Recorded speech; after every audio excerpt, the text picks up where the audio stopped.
మావయ్య గారు కాఫీ.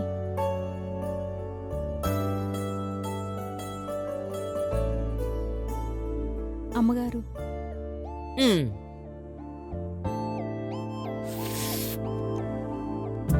అబ్బబ్బబ్బబ్బా, పాత పని మనిషి పోయినా కొత్త పని మనిషి కాఫీ బాగానే పెట్టింది. పాత పని మనిషా? అదే లేవయ్యా, మీనాక్షి. చీచి, నా కోడల్ని పట్టుకొని పని మనిషి అంటావా? జీతం బత్యం పని పాట ఏమీ లేకుండా నా ఇంట్లో పడి తింటున్నావే, మరి నిన్నేమనాలే? ముష్టి ఒక్క చీరతో నా ఇంటికొచ్చి పూటకో పట్టు చీర కట్టుకుని తిరుగుతున్నావంటే అమ్మమ్మమ్మమ్మమ్మ, నా ఇంటి మీద పడి ఎంత దోచుకు తింటున్నావే ముసల్దానా? ఈ మాట నువ్వు అన్నావని నా కొడుకు నందుగాడికి ఫోన్ చేసి చెప్పానంటే ఇల్లరికానికి ఓ పూట లీవ్ పెట్టి మరీ వచ్చి నీకు నట్టింట్లో బొందతోడి పూడ్చి పెడతాడే.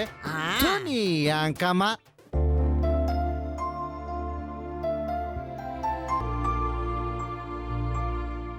అమ్మగారు, పెద్దబాబు గారు గదిలో లేరమ్మా. గదిలో లేకపోతే ఎక్కడో పైన ఉంటాడు చూడు. ఏ, నన్ను వెళ్ళి ఎతకమంటావా? పైనంతా చూశానమ్మా, ఎక్కడా లేరు.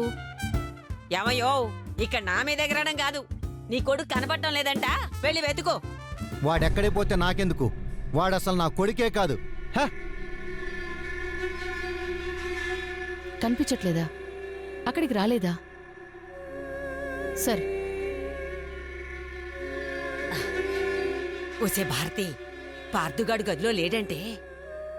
తెలుసమ్మమ్మా, పొద్దునుంచి వాణ్ణి వెతుకుతున్నాను. ఎక్కడికి వెళ్ళాడో కనిపించట్లేదు. కారు కూడా లేదు. రాత్రి కూడా ఇంటికి రాలేదు. పొద్దున్నుంచి ఎక్కడికి వెళ్ళాడో ఏమో అర్థం కావటలేదమ్మమ్మా. ఎక్కడికి వెళ్ళాడంటావు? అదే తెలియటం లేదు.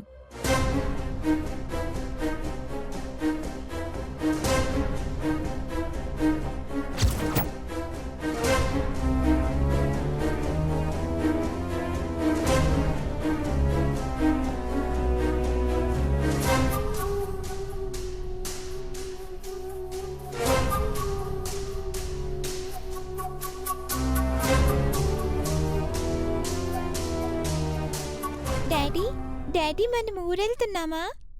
అవునమ్మా, మనం ఇక్కడుంటే ప్రమాదం అమ్మా. మనం ఎక్కడికైనా దూరంగా వెళ్ళిపోదాం.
పదమ్మా, వెళ్దాం. ఎక్కడికి డాడీ?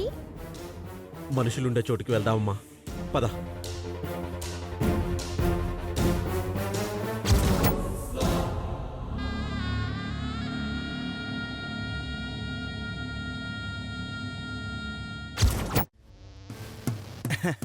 మావయ్య గారు, అన్ని తీసుకొచ్చాను మావయ్య గారు. అయ్యో, మీరెందుకు మోసుకొచ్చారు బాబు? బైక్ మీదే తీసుకొచ్చాను మావయ్య గారు. బైక్ బయట ఆపాను. ఈ పని వాళ్ళు ఇంకా రానట్టున్నారే, బయట అంతా తవ్వేసిపోయారు. చదువు చేయండి రా అంటే అదిగో ఇదిగో అంటున్నారు బాబు. వాళ్ళకి మీరు ఫోన్ చేయకండి, నేను ఇస్తాను వాళ్ళకి డోసు. సరే మావయ్య గారు, మీరు ఇచ్చిన డబ్బులకి లెక్క చెప్తాను, వినండి. అయ్యయ్యో, మిమ్మల్ని నేను లెక్క అడుగుతానా బాబు? లెక్కలు వద్దులే బాబు. లేదు లేదు, మీరు వినాల్సిందే.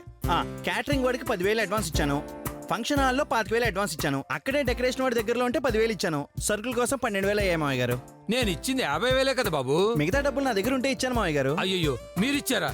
ఇదిగోండి బాబు, తీసుకోండి. ఏంటి భలేవారే, నేనేమన్నా పరేమని అనుకుంటున్నారా? నా దగ్గర అసలు డబ్బులే ఉండవనుకుంటున్నారా? అసలు ఏమనుకుంటున్నారు మీరు? అది కాదు బాబు, మీరు ఇలాగే మీ జేబులో డబ్బులు పెడుతూ పోతుంటే నేను మీకు బాకీ పడిపోతాను బాబు. అయినా మన మధ్యన బాకీలు రుణాలు ఏంటి మావయ్య గారు? వాట్ వరుదిని ఆఫీస్ కి గోయింగా? ఎస్ మిస్టర్ నందు, ఆఫీస్ కే గోయింగ్. ఏంటమ్మి, పెళ్లి టైంలో కూడా నువ్వు ఆఫీస్కి వెళ్ళాలా? ఓ 10-15 రోజులు లీవ్ పెట్టొచ్చు కదమ్మి. అవును వరు, నువ్వేం పనులు చూసుకోకలేదు, అన్నీ నేను చూసుకుంటాను. నువ్వు జస్ట్ అడ్వైస్ ఇస్తే చాలు. నువ్వు సలహాలు సరిగ్గా ఇస్తావని నా నమ్మకం. అందుకే నువ్వు లీవ్ పెడితే బాగుంటుంది. అది నీ ఇష్టం అమ్మి, నీకేది నచ్చితే అది చెయ్యమ్మి. నాకు నచ్చిందే చేస్తున్నాను నాన్న. అంటే ఆఫీస్కి వెళ్ళడమా? కాదు, ఉద్యోగానికి రిజైన్ చేయడం. నిజమా అమ్మి? ఇది నువ్వు నీ ఇష్ట ప్రకారమే చేస్తున్నావా, లేదా దరిద్రుడు బలవంతంగా రిజైన్ చేస్తున్నాడా? నా ఇష్ట ప్రకారమే చేస్తున్నాను. మరి యాక్సెప్టెన్సీ కోసం టెర్మినేషన్ లెటర్ ని మా ఇంటికి ఎందుకు పంపించావు వరుదిని? మా బాస్ తీసేస్తే నేను వెళ్ళిపోయానంటే అది నాకు అవమానం. అందుకే నేనే మానేనని చెప్పాను. డిస్మిస్ చేస్తానంటే మీ సంతకాల కోసం నేనే పంపించాను. మీరెవరూ సైన్ చేయరని నాకు తెలుసు. అందుకే మా బాస్ తీసేస్తానన్నప్పుడు కాకుండా కొంచెం టైం తీసుకుని రిజైన్ చేస్తున్నాను. మంచి పని చేసావు అమ్మి. వాడి మొహం చూస్తూ నువ్వు అక్కడ మనశ్శాంతిగా పనిచేయలేవు. మానేసి మంచి పని చేసావు అమ్మి. Varudhini is always Varudhini. తీసేసే ఛాన్స్ బాస్ కడికి ఇవ్వకుండా గెలిచావు. All the best. నువ్వు ఆ దరిద్రుడి దగ్గర పని మానేసే శుభతరుణంలో ఈవినింగ్ మాకు పార్టీ ఇవ్వాలి. షూర్గా. అందరం కలిసి బయటకు వెళ్దాం. వస్తానన్నా. మంచిదమ్మీ. బాయ్ నందు. బాయ్ వరు.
Sorry Priya, Partha. Good morning madam. Very good morning. చాలా యాక్టివ్గా ఉన్నారే. ఎస్, ఎక్కడ లేని ఆనందం వచ్చేసింది. అవును, రాత్రి పార్థు వచ్చాడా? పార్థు ఎవరు? అదే నన్ను ఇక్కడ చేర్పించారే ఆయన. రాలేదు మేడం. లేదు, వచ్చారు. ఏమో, నేను వార్డులో రౌండ్స్కి వెళ్ళినప్పుడు వచ్చారేమో మేడం. అప్పుడే వచ్చినట్టున్నారు. సరే గాని మేడం, మీరు ఫ్రెష్ అప్ అయి రండి. బ్రేక్ఫాస్ట్ చేస్తే ఇంజెక్షన్ ఇస్తాను.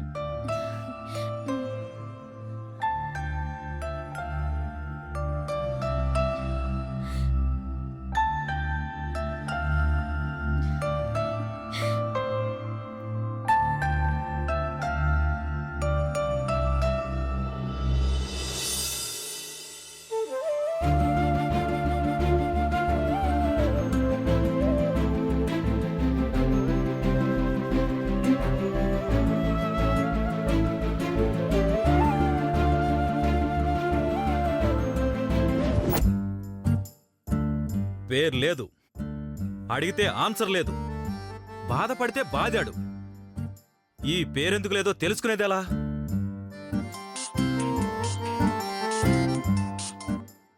హలో, బాస్ రాలేదు సార్. ఆయన వస్తే మీటింగ్ ఎన్నింటికో కనుక్కొని చెప్తాను. ఆయన మామ వెడ్డింగ్ కార్డులో ఇంటర్వ్యూ పేరు వేయలేదు సార్. ఆయన మరదలు పెళ్లి సార్. ఈ విషయం మన డీలర్స్ మీటింగ్ లో కంపల్సరీ మీరంతా డిస్కస్ చేసి తీరాల్సిందే. ఉంటాను సార్.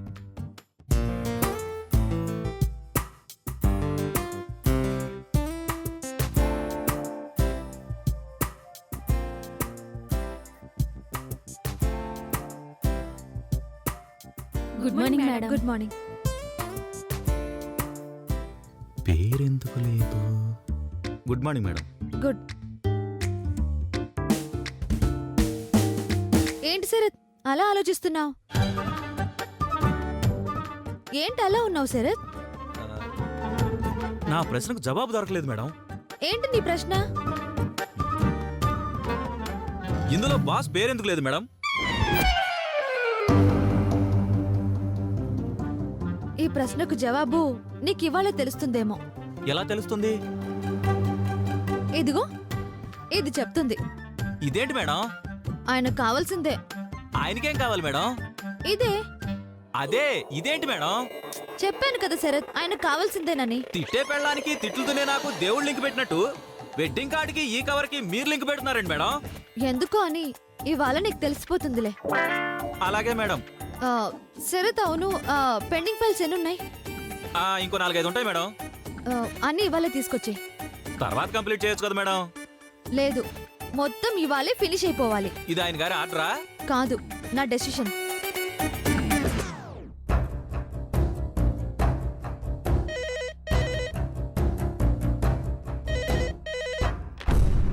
Hello, జీసెల్ company. పేరు లేని బాస్ పిఏ శరత్ స్పీకింగ్. పార్తూ వచ్చాడా? రాలేదు. వెడ్డింగ్ కార్డులో పేరు కూడా లేదు. పురి మెంటలోడా, అడిగిన దానికి జవాబు చెప్పు. ఇంత రెస్పెక్ట్ ఇచ్చి మాట్లాడుతున్నారంటే, అందులో మా బాస్ పదప్రయోగాలు వాడుతున్నారంటే ఖచ్చితంగా మీరు మా బాస్ అమ్మగారు అయి ఉంటారు. అవునా మేడం? అవునరా సన్నాసి, వాడింకా రాలేదా? రాలేదు మేడం.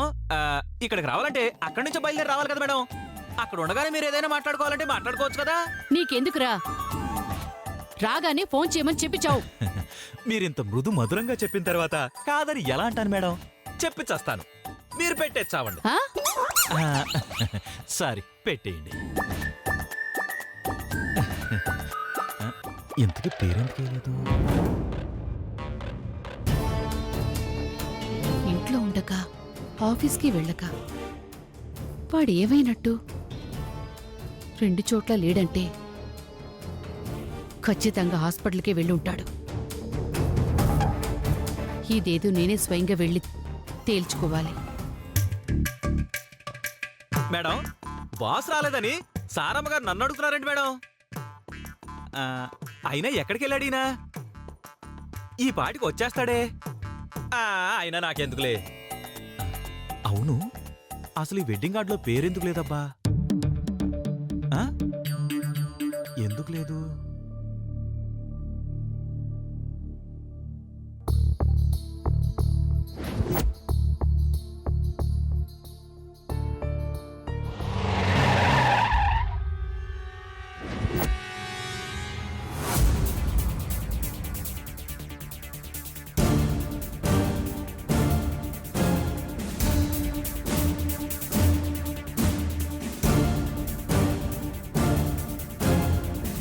ఏమండి, ఇక్కడ ప్రియ అనే అమ్మాయి అడ్మిట్ అయింది. మొన్న చేతికి బుల్లెట్ తగిలింది. కొంచెం ఏ రూమో చెప్తారా? మీరేమవుతారండి? వాళ్ళ దగ్గర రిలేషన్ అండి. 104లో ఉన్నారండి. Thank you. ఓకే.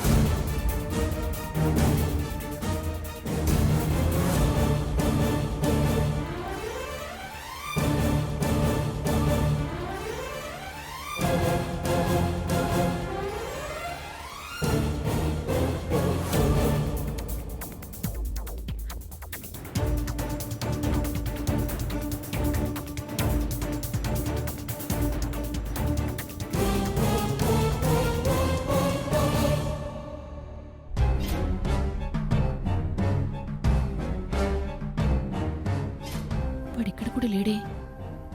ఎక్కడికి వెళ్ళినట్టు? అసలు దీని దగ్గరికి వచ్చినట్టా? వచ్చాడా? వాడికి నిజం తెలిసిందా? ఏం తెలియటం లేదే. ఏం జరుగుతోంది?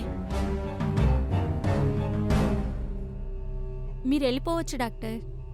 డిశ్చార్జ్ చేస్తున్నారా? అవును. సరే, రిసెప్షన్ నుంచి బిల్ సెటిల్ చేయించి తీసుకురా, కట్టేస్తాను. అవసరం లేదు, ఆల్రెడీ పే చేశారు. పే చేశారా? ఎవరు పే చేశారు? మిమ్మల్ని చేర్పించారే ఆయన. పార్టీ పే చేశాడా? ఆయనే. అవునా? ఎప్పుడు? నైటే పే చేశారు. నేనెళ్ళి డిశ్చార్జ్ సంబ్రారీ తెస్తాను, మీరు మెడిసిన్స్ సర్దుకోండి. ఓకే.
నువ్వా?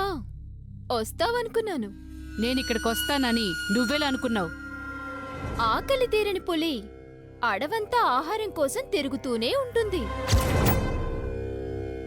అందులోనూ చిక్కినట్టే చిక్కి తప్పించుకుపోయిన లేడిపిల్ల మీద కసితో మరింత వెతుకుతుంది.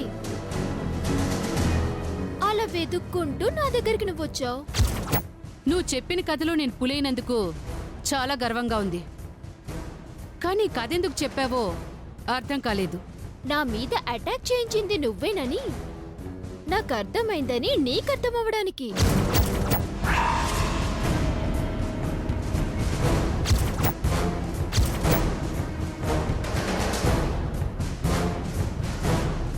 నేనా?